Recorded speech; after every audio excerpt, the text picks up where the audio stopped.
श्रीमद् भगवद गीता दूसरा अध्याय सांख्य योग, जिसे ज्ञान योग के नाम से भी जाना जाता है।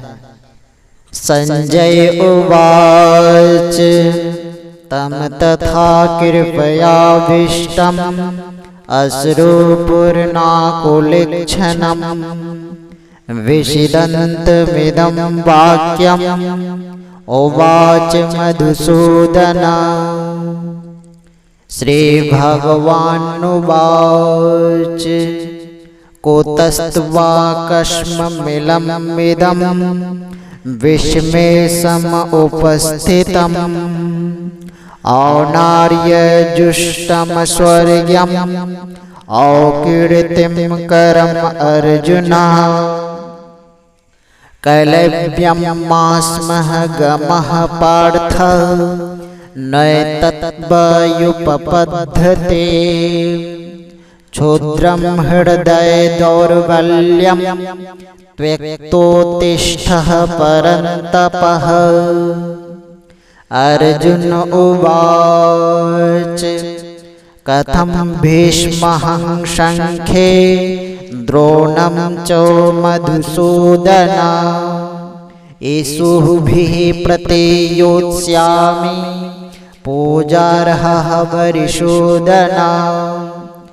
गुरुन् हत्वा हि महानुभावान् श्रेयो भोक्तुं भैक्षमपीह लोके हत्वार्थकामास्तु गुरुनिहैव भुञ्जीय भोगान् रुधिरप्रदिग्धान्।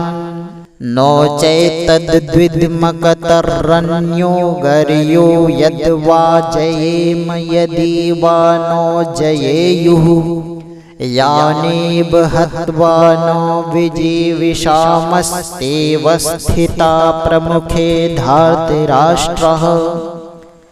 कार्पण्यदोषोपहत स्वभाव पृच्छामि त्वं धर्मसम्मूढचेतः। यच्छ्रेष्यन्निश्चितं ब्रूहि तन्मे शिष्यस्तेऽहं साधिमा त्वं प्रपन्नम्। न हि प्रपश्यामि ममाप्नुद्यात् यक्षोकामुक्षोषणमिन्द्रियाणाम् अवाप्य भूमा वशपत्रमृद्धं राज्यं शूरामणि चाधिपत्यम्। संजय उवाच एवमुक्त्वा हृषीकेशं गुडाकेशः परन्तपः नो योत्स्य इति गोविन्दम् उक्त्वा तूष्णीव बभूवः। तमुवाच हृषीकेशः प्रसन्नेव भारत सेनयोरुभयोर्मध्ये विषिदन्तमिदं वचः। श्रीभगवानुवाच अशोच्यानन्वशोचस्त्वं प्रज्ञावादाश्च भाषसे गताशो न गताशोश्च नानुशोचन्ति पण्डितः। नो त्वेवाहं जातुनाशं न त्वं नेमे जनाधिप नो चैव नो भविष्यामः सर्वे वयमतः परम्। देहिनो यस्मिन् यथा देहे कौमारं यौवनं जरा तथा देहान्तरप्राप्तिर्धीरस्तत्र न मुह्यते। मात्रास्पृशस्तु कौन्तेयः शीतोष्णसुखदुःखदः आगमपायिनो नित्यास्तान्तितिक्षस्व भारत। यं हि नो व्यथयन्ति एते पुरुषं पुरुषर्षभः समदुःखसुखं धीरं सोमृतत्वाय कल्पते। नासतो विद्यते भावो न भावो विद्यते सतः उभयोरपि दृष्टुन्तस् तन्योतस्त्वदर्शिभिः अविनाशी तु त्वद्दिद्धे येन सर्वम् इदं ततं विनाशमव्यस्यस्य न कश्चित् कर्तुमर्हति अनन्तवन्त इमे देहा नित्यस्त्वक्त्वा शरीरिणः अनाशिनो अप्रमेयस्य तस्माद्धुद्धस्व भारत यो एनं वेत्ति हन्तारम् इष्टैनं मन्यते हतम् उभौतो नो विजानीतो नायं हन्ति न हन्यते न जायते म्रियते वा कदाचिन्नायं भूत्वा भविता वा न भूयात् अजो नित्यः शाश्वतोऽयं पुराणो न हन्यते हन्यमाने शरीरे वेदाविनाशिनं नित्यं यो एनमजमव्ययम् कथं सो पुरुषः पार्थकं घातयति हन्तिकम् वासांसि जीर्णानि यथा विहाय नवानि गृह्णति नरोपराणि तथा शरीराणि विहाय जीर्णानि यन्यानि संयाति नवानि देहि नैनं छिन्दन्ति शस्त्राणि नैनं दहति पावकः न चैनं क्लिद्यन्त्यापो न शोष्यति मारुतः अच्छेद्यो मदायोऽयम् अक्लिद्यो शोष्य एव च नित्यः सर्वगत अस्थाणुरौचलोऽयं सनातनः अव्यक्तोऽयं चिन्तयोऽयम् अविकार्योऽमुच्यते तस्मादेवं विदित्वैनं नानुशोचतिमर्हसि अथ चैनं नित्यजातं नित्यं वा मन्यसे मृतं तथापि त्वं महाबाहो नैवं शोचतिमर्हसि जातस्ते हि ध्रुवो मृत्युर्ध्रुवं जन्मामृतस्य च तस्माद् परिहार्येऽर्थे न त्वं शोचतिमर्हसि अव्यक्तादीनि भूतानि व्यक्तमध्यानि भारत अव्यक्तनिधान्येव तत्र का परिदेवना आश्चर्यवत् पश्यति कश्चिदेना माश्चर्यवद्वदति तथैव चान्यः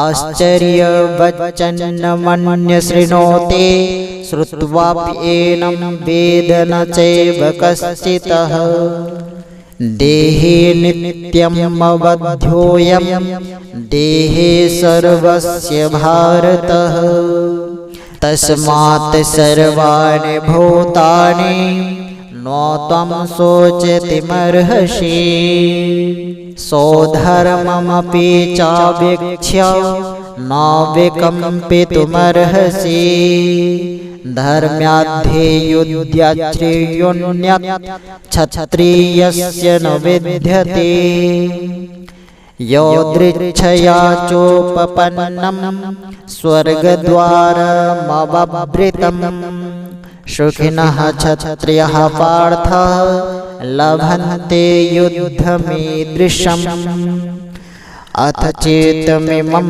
धर्म्यं संग्रामं न करिष्यसि ततः स्वधर्मं कीर्तिं च हित्वा पापमवाप्स्यसि अकीर्तिं चापि भूतानि कथिष्यन्ते ते वयम् सम्भवावितस्य चाकीर्तिर्मरणादितिरिच्यते भयाद्रणादुपरतं मन्ष्यन्ते त्वं महारथा येषां चोत्वं बहुमतो भूत्वा यास्यसि लाघवम् अवाच्यवादांश्च बहून् विदिष्यन्ते तवाहितः निन्दन्तस्त्व सामर्थ्यं ततो दुःखतरुं न किम् हतो वा प्राप्स्यसि स्वर्गं जित्वा वा भोक्ष्यसि महीम् तस्मादुत्तिष्ठ कौन्तेयः युद्धाय कृतनिश्चयः सुखदुःखे शमे कृत्वा लाभालाभो जयाजयो ततो युद्धाय युज्यस्व नैवं पापमवाप्स्यसि एषा ते विहिता सांख्ये बुद्धिर्योगे त्विमं शृणु बुद्धिया युक्तो यया पार्थ कर्मबन्धन प्रहस्यसि यनेहाभिक्रमनाशोस्ते प्रत्यावातो न विद्यते स्वल्पमप्यस्य धर्मस्य त्रायते महतो भयात् व्यवसायित्मिका बुद्धिर् एके कुरुनन्दना बहुशाखा हेन्ताश्च बुद्धयो व्यवसायिनां यामिमं पुष्पितं वाचं प्रवदत्य विपश्चितः वेदवार्तः पार्थः नान्यदस्ति तेद्वादिनः कामात्महनः स्वर्गपरा जन्म कर्म फलप्रदां क्रियाविशेषबहुलां भोगेश्वरगतिं प्रति भोगेश्वरप्रसक्तानां तया प्रहितचेतसां व्यवसायित्मिका बुद्धिः समाधो न विधीयते त्रैगुण्यविषया वेदा निस्त्रैगुण्यो भवार्जुन निर्द्वन्द्वो नित्यसत्त्वस्थो निर्योगक्षेम आत्मवान् यावानर्थ उद्पाने सर्वतः सम्प्लुतोदके तावान् सर्वेषु वेदेषु ब्रह्मणस्य विजानतः कर्मण्यवाधिकारस्ते मा फलेषु कदाचन मा कर्मफलहेतुर्भुर्मा ते सङ्गोऽस्तकर्मणि योगस्थः कुरु कर्माणि सङ्गं त्यक्त्वा धनञ्जय सिद्ध्या सिद्ध्यो समो भूत्वा समत्वं योग उच्यते दूरन्ह्यवरं कर्म बुद्धिः योगात् धनञ्जय बुद्धो शरणमन्वीक्ष कृपणाफलहेतवः बुद्धिः युक्तो जहातीह उभयसुकृतदुष्कृते तस्माद्भोगाय युज्यस्व योगकर्मसु कौशलम् कर्मजं बुद्धिः युक्ता हि फलं त्यक्त्वा मनीषिणः जन्मबन्धविनिर्मुक्ता पदं गच्छन्ति नामयम् यदा ते मोहकलिलं बुद्धिर्व्यतते तरिष्यति तदा गन्तासि निर्वेदं श्रोतव्यस्य श्रुतस्य च श्रुते विप्रतिपन्नाते यदा अस्थायते निश्चला समाधावचला बुद्धिस्तदा योगमवाप्स्यसि। अर्जुन उवाच स्थितप्रज्ञस्य का भासा समाधिस्थस्य केशव स्थितधिः किं प्रभासेत किमासीत व्रजेत किम् श्रीभगवानुवाच प्रजहाति यदा कामान् सर्वान् पार्थ मनोगतान् आत्मन्येवात्मना तुष्ट स्थितप्रज्ञस्य तदुच्यते दुःखेष्वनोद्विग्नमनाः सुखेषु विगतस्पृहः वीतरागभये क्रोधः स्थितधीर्मुनिरुच्यते यः सर्वत्रानभिष्णेहस्तत्प्राप्य शुभाशुभम् नाभिनन्दते नोद्वेष्टि तस्य प्रज्ञा प्रतिष्ठिता यदा संहरते चायं कुर्मङ्गनेव सर्वशः इन्द्रियाणीन्द्रियार्थेभ्यस्य तस्य प्रज्ञा प्रतिष्ठिता विषया विनिर्वर्तन्ते निराहारस्य देहिना रसवर्जं रसोऽप्यस्य परं दृष्ट्वा निवर्तते यततो ह्यापि कौन्तेयः पुरुषस्य विपश्चितः इन्द्रियाणि प्रमाथेने हरन्ते प्रशम्भवमना तानि सर्वाणि संयम्य युक्त आसीत् मत्परः वशी हि यस्येन्द्रियाणि तस्य प्रज्ञा प्रतिष्ठिता ध्यायतो विषयान् पुंसः संगस्तेषोपजायते संगात् संजायते कामः कामात् क्रोधोऽभिजायते क्रोधाद् भवति सम्मोहः सम्मोहात् स्मृतिविभ्रमः स्मृतिभ्रंशाद् बुद्धिनाशो बुद्धिनाशात् प्रणश्यति रागद्वेष वियुक्तेस्तु विषयानिन्द्रियश्चरन् आत्मवैश्यर्विधीयात्मा प्रसादमधिगच्छति प्रसादे सर्वदुःखानां हानिरस्योपजायते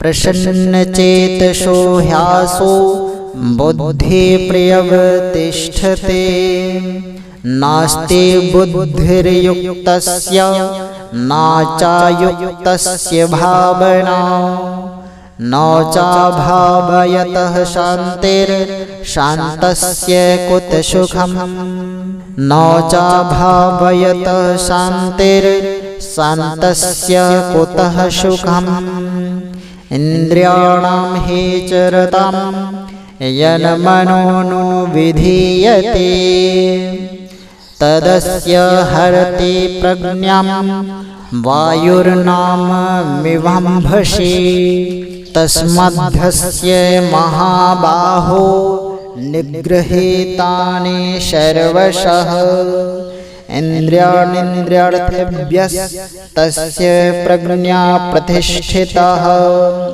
या निशा सर्वभूतानां तस्या जागर्ते संयमी यस्यां जागर्ते भूतानि सा निशा पश्यतो मुनिः आपूर्यमानवचल प्रतिष्ठं समुद्रमापं प्रविशन्ति यद्वत् तद्वत् कामायं प्रविशन्ति सर्वे शोषान्ते मापनोति न कामकामी विहाय कामान् सर्वान् पुमांश्चरति निःस्पृहः निर्ममो निरहङ्कार सो शान्तिमधिगच्छति। एषा ब्रह्मे स्थिते पार्थ नैनं प्राप्य विमुह्यते। स्थितवास्यामन्त्यकालेऽपि ब्रह्मनिर्वाणमृच्छति। अथ द्वितीय अध्याय समाप्ति। श्री सद्गुरु महाराज की जय।